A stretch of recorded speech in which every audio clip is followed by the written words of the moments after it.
जय मसीह दी सारिਆਂ ਨੂੰ। आइए अज का वचन करने हैं शुरू। पहला सैमुअल 30 अध्याय और उसकी 18वीं आयत ਨੂੰ मैं पढ़ूंगा। और जो कुछ अमालेकियों ले गए थे वह सब दाविद छुड़ा लाया, और दाविद ने अपनी दोनों स्त्रियों को भी छुड़ा लिया। पढ़े गए वचन ते प्रभु आशीष करे, हड नाल गल करे, हड्डी सारिਆਂ ਦੀ कमी घटिया पूरा करे परमेश्वर। आइए ही मिलके प्रार्थना करने हैं। प्यारे प्रभु जी, धन्यवाद स्तुति और बड़ाई के साथ आपके चरणों में आके झुक जाके दंडों प्रणाम करते हैं। समय दिया है, धन्यवाद देते हैं। दया करके सहायता और मदद करें आपके विश्वास में और आपके प्रेम में प्रभु जी बढ़ाएं और चलाएं। प्रभु जी अपना महिमा होने के लिए सहायता और मदद करें। लोग प्रभु यीशु मसीह को जान सके, एंकरेज हो सके और प्रभु जी आप में बढ़ सके। प्रभु जी सहायता और मदद करें। मैं भी अपनी बुद्धि और ज्ञान के साथ में प्रभु जी पवित्र आत्मा से प्रभु जी भर के प्रभु जी बोल सकूं। प्रभु जी आप मेरी भी सहायता और मदद करें। प्रभु जी आपके हाथों में सौंप देते हुए प्रार्थना विनती को प्रभु यीशु मसीह के नाम से मांगते हैं, आमीन। पहला सैमुअल 30 अध्याय। आज अं पहला सैमुअल 30 अध्याय दे उत्ते ध्यान करने वाले हैगे। आइए इन्ने दिनों का दाविद के बारे में ध्यान करन डे हाँ। वचन में लिखा कि दाविद ने अपना सब कुछ वापस पा लिया, यानी कि दाविद नू परमेश्वर ने सब कुछ वापस कर दिता। दाविद दा जो कुछ खो गया है, जो कुछ गवाच गया है, जो कुछ लुटिया गया हैगा, परमेश्वर ने सब कुछ दाविद दा वापस कर दिता। ओ भैनों भराओ, दाविद ने सब कुछ अपना वापस पा लिया, पर दाविद दा सब कुछ क्यों लुटिया गया हैगा? अज परमेश्वर इस वचन दे नाल हड नाल गल करन दिया वा। आही 2 हफ्तियां दा दाविद दे बारे विच ध्यान करन दे हैं कि दाविद ने सब कुछ कितना पाया, यानी कि उन्हें क्यों खो दिता सब कुछ। 27 अध्याय दे विच असीं जदों वेखने आ ते दाविद डर के मारे वो फलिस्तीन दे देश विच चल जांदा वागा, अपने बीवी और बच्चियां नूं लैके और अपने 600 सैनिकों नूं भी वो अपने नाल लैके चल जांदा वा, उन्हां दे परिवार नूं भी वो लैके चल जांदा वा फलिस्तीन दे देश विच, यानी कि दुश्मनां दे देश विच, जिथे परमेश्वर ने आख्या हैगा कि उन्हां दी संगति ना करना। ओ भैणों भराओ, दाविद दे जीवन दे विच इस करके दुख और मुसीबत ही क्योंकि उन्हें गलत राह चुनी हैगी, क्योंकि वो डर गया हैगा। ओ भैणों भराओ, असीं जदों 29 अध्याय दे विच वेखने आ, उत्थे वेखने आ कि 1 साल 4 महीने तक दाविद फलिस्तीन दे देश विच रहिंदा वा। फलिस्ती उन्हूं खाण लई रोटी दिंदे हैगे और उन्हूं रहण वास्ते जगह दिंदे हैगे। ये सब वेख के दाविद उन्हां दे नाल बहुत खुश हो गया और दाविद उन्हां दे नाल रहिंदा उन्होंने 1 साल 4 महीने तक बीत गए। जो फलिस्ती लोग युद्ध करने वास्ते युद्ध की तैयारी की तो दाविद भी अपनी सेना नूं लैके उन्हां दे नाल मिल के वो भी युद्ध करना चाहता हैगा। ओ भैणों भराओ, पर दाविद जो गया युद्ध करने वास्ते तो फलिस्तीन ने आख्या कि तू वापस चल जा, क्योंकि तू साडे विचों एक नहीं आ। ओ भैणों भराओ, शत्रु और शैतान हमेशा इतना ही करूगा, मदद करूगा, रोटी खवालूगा, जगह दूगा उन्होंने रहने वास्ते, पर जो कोई भी मेन काम होगा उदों शैतान हमेशा इक्को गल कहता वा कि तू वापस चल जा, तू साडे विचों एक नहीं आ। यानी कि शैतान अद्धे राह विच जाके सानू छड्ड दिंदा वा, पर परमेश्वर अपने लोकां नू कदी भी नहीं भुलदा।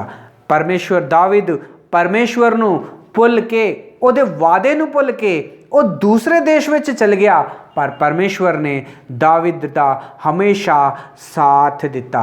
जो दाविद नू क्या उन्होंने कि वापस चल जा अपनी सेना नू लैके, क्योंकि तू साडे विचों एक नहीं आ। ते दाविद अपनी सेना नू 600 सैनिकों नू लैके वापस पहुंचे अपने घर। जो 3 दिन का सफ़र करके वापस अपने घर आया दाविद, तो उन्हें वेख्या कि जेड़े शहर विच सिकलग शहर हीगा, जिहदे विच उहदे परिवार रहिंदा हैगा, जेड़े शहर विच उहदे परिवार रहिंदा हैगा, उहदे 600 सैनिकों का परिवार रहिंदा हैगा, वो हुण नहीं बचिया। जो दाविद ने आके वेख्या कि उन्हां दे घर जिहड़े आ दुश्मनां ने फूक दिते हैगे और उहदे बीवी और बच्चियां नूं और उहदे 600 सैनिकों के परिवार नूं ਅਮਾਲੇਕ ਆਏ ਆ, युद्ध किया उन्होंने, सारी लुटमार की आ, उन्होंने सोना चांदी सब कुछ जिहड़ा वा दाविद के परिवार का आके अमालेक लैके चल गए, उन्होंने गुलाम बना के। ओ भैणों भराओ, जो दाविद आके वेखदा वा कि सब कुछ लुटिया वा, ਉਹਦੇ बीवी बच्चे भी नहीं है, ਉਹਦੇ 600 सैनिकों का ਜਿਹੜਾ परिवार ही वो भी नहीं आ, ਉੱਥੇ ਸਾਰਿਆਂ ਨੂੰ गुलामी ਵਿੱਚ ਲੈ ਜਾਂਦੇ ਹੈਗੇ अमालेकी लोग। वो भैणों भराओ, जो दाविद आके वेखदा है तो बहुत ज़्यादा दुख करता वगा। पर अमालेकिया ने की किया हैगा, जवान जवान जड़े ही उन्होंने सारिਆਂ ਨੂੰ वो लै गए ही गुलाम बना के, पर जेड़े जेड़े बुढ़े ही थोड़े जे लोग उन्होंने वो छड्ड के चल जाते आ 600 सैनिकों के परिवार नूं। ਉਹ ਭੈਣੋ ਭਰਾਓ, पर ਜਿਹੜੇ 600 सैनिकों का ਜਿਹੜਾ परिवार हीगा उन्होंने रल मिल के एक सोच की, क्यों ना ही हुण दाविद दे उत्ते पत्थरवार करके इनू मार दिन्ने आ, क्योंकि दाविद दे उत्ते विश्वास करके असीं फलिस्तीन के देश विच आए, दाविद दे उत्ते विश्वास करके असीं इस देश दे विच रहे। पर दाविद दे पिछे जे ना आए हुंदे ते अज साडा सब कुछ, साडा घर नहीं उन्होंने फूकना, ना साडा सोना चांदी उन्होंने लैना हैगा, और ना साडे बच्चिआं नूं उन्होंने गुलाम बना लेना हैगा। दाविद दे उत्ते उन्होंने इन्ना गुस्सा किया कि सारिਆਂ ने अपने हाथ विच पत्थर चुक ले और दाविद नूं मारना चाहुंदे हैगे। ओ भैणों भराओ, पर दाविद ये सारिया चीज़ों नूं वेख के अपने गुड्डे टेके उन्हें परमेश्वर के सामने और प्रार्थना की, परमेश्वर नूं याद किया, अपने परमेश्वर नूं याद करके उन्हें अपने अंदर फिर तो बल पाया। ਉਹ ਭੈਣੋ ਭਰਾਓ, इस वचन ਨੂੰ ਅਸੀਂ कई बारी पढ़िया वगा, जे ਅਸੀਂ 30 अध्याय ਨੂੰ ਜੇ ਅਸੀਂ ਪੜਾਂਗੇ तो इस वचन का पूरा विवरण ਜਿਹੜਾ ਵਾ ਇਹਦੇ ਵਿੱਚ ਮਿਲਦਾ ਵਗਾ, ਪਹਿਲਾ शमूएल 30 अध्याय ਦੇ ਵਿੱਚ। पर कई बारी ਇਹ वचन सुनिया वा, कई बारी ਇਹ वचन ਨੂੰ पढ़िया वा, पर अज परमेश्वर इस वचन ਨੂੰ ਸਾਡੇ जीवन ਦੇ ਵਿੱਚ फिर तो लेके आया वा, ਤੇ परमेश्वर इस वचन ਦੇ ਨਾਲ ਸਾਡੇ ਨਾਲ ਗੱਲ ਕਰਨ ਡਿਆ ਵਾ। ਉਹ ਭੈਣੋ ਭਰਾਓ, ਇੱਕ ਵਾਰੀ सोच के वेखो कि दाविद किन्ना दुखी होया होगा, जेड़े देश विच रहिंदा वा वो देश दे लोकां ने की आख्या कि तू साडे नाल युद्ध नहीं लड़ सकदा, तू अपने सैनिकां नूं लैके वापस चल जा, क्योंकि तू साडे विचों एक नहीं आ। 1 साल 4 महीने तक फलस्तीन दे देश विच रहा, पर जदों युद्ध दी वारी आई तो उन्होंने आख्या कि तू साडे विचों एक नहीं आ। फिर वो वापस जदों आया अपने परिवार दे नाल, अपने बच्चिआं दे नाल वो टाइम बिताना चाहुंदा, पर जो आके अपने घर नूं अपने परिवार नूं वहिंदा वा ते ना ही उत्थे परिवार आ ते ना उत्थे घर हैगा दाविद दा। ओ भैणो भराओ, अमालेकी आए, वो देश नूं नाश किया, उन्होंने घर नूं जिन्ने भी सारे फूक दिते, दाविद दे बीवी और बच्चिआं नूं, और जेड़े 600 सैनिकों का परिवार हो अमालेकी आए सारिਆਂ ਨੂੰ वो गुलाम बना के लैके चल गए। ओ भैणो भराओ, अज परमेश्वर इस वचन दे नाल साडे नाल गल करन दिया वा। एक बारी सोच के एक बारी वेखो कि दाविद दे परिवार बीवी और बच्चिआं नूं अमालेकी आए और गुलाम बना के लैके चल गए, पर दाविद ने उन्होंने उस वेले उन्होंने पिछा नहीं किया कि मैं जाऊँगा गुस्से विच जाके तलवार चलाऊँगा और अपने बीवी और बच्चिआं नूं और अपने 600 सैनिकों के परिवार नूं वापस लैके आऊँगा। ओ भैणो भराओ, उन्हें परमेश्वर नूं याद किया। 600 से बाकी लोग जेड़े पत्थरवार करने वाले ही दाविद नूं वेख के, पर उन्हां वल वेख के भी दाविद नहीं डरिया, दाविद ने अपने परमेश्वर नूं याद किया दुख दी घड़ी दे विच भी। ओ भैणो भराओ, अज परमेश्वर तुहानूं और मैनूं एक सवाल पुछण दिया वगा, जदों साडे भी परिवार दे उत्ते कोई मुसीबत आउंदी आ, साडे परिवार दे उत्ते यानी कि साडे बच्चे दे उत्ते, साडे बीवी दे उत्ते, साडे परिवार दे जिन्ने भी लोग या सदस्य आ जेड़े कोई साडे उत्ते विश्वास करदा वा, जे उन्हां दे उत्ते कोई मुसीबत आउंदी आ ते उदों की करने आ। जाहिर सी गल है कि बहुत ही आसान जिहा जवाब हैगा, जदों साडे बच्चिआं दे उत्ते या कि पत्नी दे उत्ते या साडे परिवार दे उत्ते कोई भी हमला करदा वा या नुकसान करदा वा, हर एक इंसान नूं जिहड़ा वा उस वेले गुस्सा आ जांदा वा, गुस्से विच वो पागल हो जांदा वा और चल जांदा वगा लड़न वास्ते, बदला लैण वास्ते।